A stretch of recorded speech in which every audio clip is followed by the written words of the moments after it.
I was reading a book that I have a few books on the Tonight Show, but I was reading a book today about when you've met Johnny Carson for the first time, and again, I don't know if this is all accurate information, but they said that I'll tell you. They said that when you originally got the show, that no one had told you that you got the show, and I auditioned.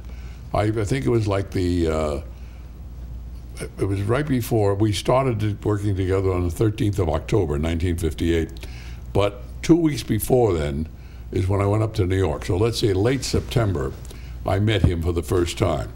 Very uneventful meeting because two of us are standing at two windows in his office dressing room looking across. We're at the little theater on 44th Street right next to Sardi's.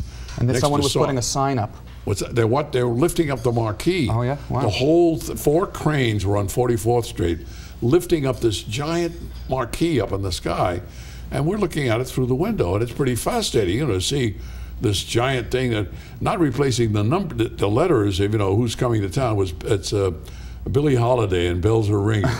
And anyway, they're lifting this giant thing up, and he's looking out one window, I'm looking out the other. He said, he'd look over at me, he'd say, "Where'd you go to school, Ed?" I said, "Well, I went to Catholic University in Washington, D.C. He said, "Oh, that's a good school." I said, "Yeah." They said, "They've got a great drama department." "Yeah, they do." And we're looking out the window, and then a little while he said, "What are you doing now?" And I said, "Well, I'm doing, a lot of shows in Philadelphia and so forth." And he said, "What kind of shows?" I said, "Well, variety shows. I have a quiz show and this." And I said, "Oh." No questions for about 5 or 10 minutes, still looking out the window. And then finally he says, "Well, Ed, thanks very much for coming up." And I got that handshake, the handshake, the out the door handshake. Right. It was so nice to see you. Yeah. Right out the door. Anyway, I got that handshake, and it was over. Yeah. So I got on the train going back to Philadelphia, and I said to myself on the train, "Well, boy, I lost that good job." Yeah. I know he's, a talented guy. That would have been a great job. And I'm kind of sad and disappointed.